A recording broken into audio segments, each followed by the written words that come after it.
Hola, ¿cómo están amigos? Están en la sintonía de Enlace Nacional, el primer informativo con noticias de todo el Perú. Documentos secretos de la Embajada norteamericana en Lima, publicados por Wikileaks, revelan que existe corrupción en las Fuerzas Armadas que están destacadas en el Valle de los Ríos Apurímac y Enebrae.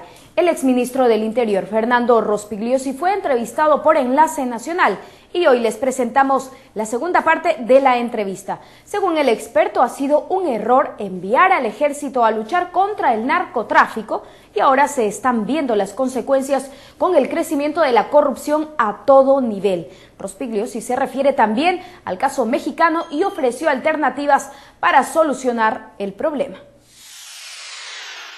Los informes también hablan de un incremento de la corrupción en la zona del BRAE y en el crecimiento del narcotráfico. ¿Tú puedes confirmar que esto es así? Sin duda, eso se conoce desde el comienzo, desde el año 2007, cuando los militares se involucraron en el BRAE, empezaron a circular las versiones allá de fuentes verosímiles, en el sentido de que los militares estaban cobrando cupos a los narcos para dejar transitar la droga, y cuando no les pagaban o no les pagaban lo que querían, de pronto aparecían 2 o 3 mochileros muertos y los militares decían que habían sido narcoterroristas. Nadie sabe qué cosa es eso, pero en realidad no eran senderistas, eran mochileros que caían en ataques del ejército. Entonces ya los narcos tenían que pagar lo que le pedían. Eso es lo que ha estado ocurriendo en el BRAE desde el año 2007. Fue un gravísimo error del gobierno involucrar a los militares en el BRAE. También es verdad que los ministros del Interior tenían miedo y dejaron eso abandonado, y bueno, finalmente entraron los militares, pero eso es muy grave. Ya ocurrió en los años 90 en el Alto Guayá, con Montesinos, con Hermosa Ríos, que hubo una enorme corrupción entre los militares por el narcotráfico. Entonces, bueno, se está repitiendo la historia, ¿no? Pero este tema de la corrupción también ha alcanzado los grados menores, porque según los informes no es solamente que los generales o los encargados de más alto nivel, cobran esos cupos, sino también reclutan a los mismos soldados luego de que estos terminan su servicio militar. ¿Es cierto esto? Bueno, claro, pues, claro. O sea, la cosa, por lo que yo conozco, por lo que he escuchado del BRAE, empieza abajo. O sea, el capitán, el teniente de la base es el que cobra. No sé si eso subirá en la cadena de mando, pero que reclutan después a los soldados. Claro que sí, porque hay gente que ya conoce el terreno, que tiene preparación militar, entonces los reclutan para cumplir la función de sicarios, para proteger sus cargamentos. Los narcos van armados ahí para proteger sus cargamentos, no para enfrentarse al ejército ni a la policía, sino para proteger sus cargamentos de otros sicarios, de otros grupos de asaltantes. Esto es muy peligroso porque ya se conoce la experiencia de México. En México el ejército norteamericano entrenó a un batallón del ejército norteamericano de fuerzas especiales mexicanos, y luego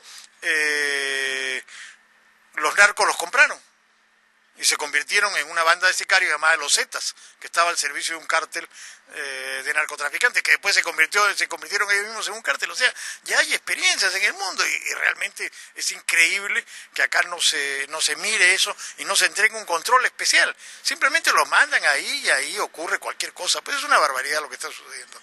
¿Y cuál es la solución o de qué forma se puede reducir o mitigar este problema de la corrupción?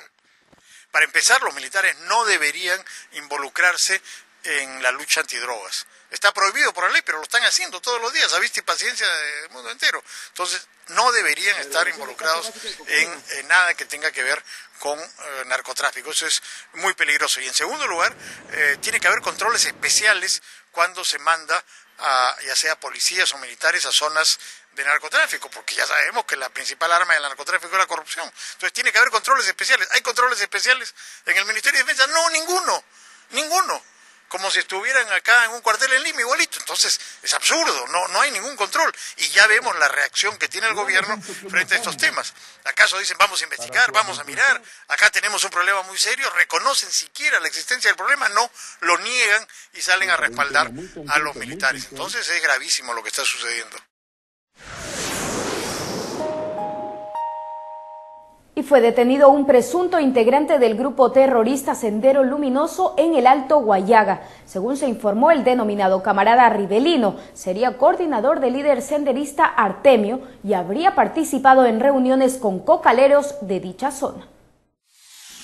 La policía capturó a Rivelino Aspajo Pérez, alias Camarada Rivelino, exdirigente cocalero de Aucayacu, por su vinculación directa y presunta militancia en la organización Sendero Luminoso, que dirige el llamado Camarada Artemio, como cabecilla principal del Comité Regional Guayaga. El camarada Rivelino, quien sería el coordinador principal de las negociaciones que tenía Artemio en la zona, se encuentra también comprendido dentro de los perseguidos por la justicia en la lista que corresponde a la Operación Eclipse 2010. Fuentes confidenciales señalaron a Inforregión que varios audios y videos de la zona delatan la vinculación y pertenencia del detenido a la organización maoísta. Tras el nuevo ataque terrorista al campamento del Proyecto Especial Cora, las acciones se reforzaron en la provincia de Leoncio Prado, especialmente en las carreteras Federico Basadre y Fernando Belaúnde, donde se realizan diversas operaciones de control de vehículos y pasajeros ante la posible huida de los senderistas usando los vehículos de transporte público y particulares que salen de esta zona.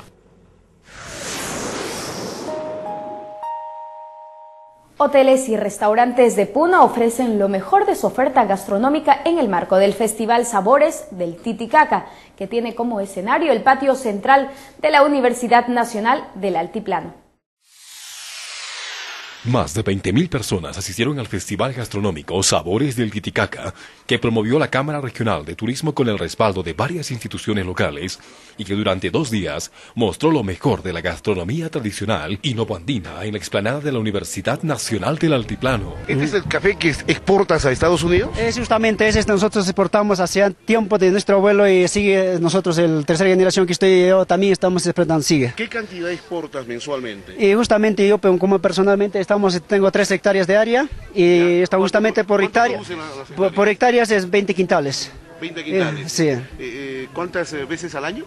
Al año solamente una sola vez, pero empieza la cosecha empieza de abril hasta el octubre. En este certamen se degustaron platos típicos como el delicioso chairo, sopa preparada a base de chuño, el pesque, la trucha en varias presentaciones, el cancacho yavireño, entre otros. Traemos el riquísimo chairo a base de cordero, bastante verdura, el riquísimo chuño y la papita, ¿no? Y después le traemos el rico chicharroncito de alpaca, acompañado con papitas, chuñito y maíz sancochado. Ese es que se llama microondas ecológica. Lo mantiene calientita, así humeando. Sí. ¿Cómo es eso de microonda ecológica? Conservadito, viene bastante papelito y bien envueltita. Varios propietarios y cocineros de los más antiguos restaurantes de la ciudad lacustre fueron reconocidos por su aporte a la gastronomía puneña. Tenemos el compromiso de Apega, que fue presidente Gastón Acurio. Ellos nos han dicho que con un poco más de tiempo haremos perfecto este evento al año. ¿Qué se llama un plato bandera? El plato bandera es aquel plato que todas las mamás lo cocinan en casa, están en todas las mesas de nuestras casas. Y tenemos que saberlo cocinar y creemos que uno de los nominados es el chairo. Otro de los nominados es también el cancacho. Quienes asistieron a este singular evento no ocultaron su alegría y satisfacción por la organización del mismo, y especialmente porque de esta forma se revalora a la comida puneña, que como se demostró tiene lo suyo y nada que envidiar a los platos de otras regiones del país.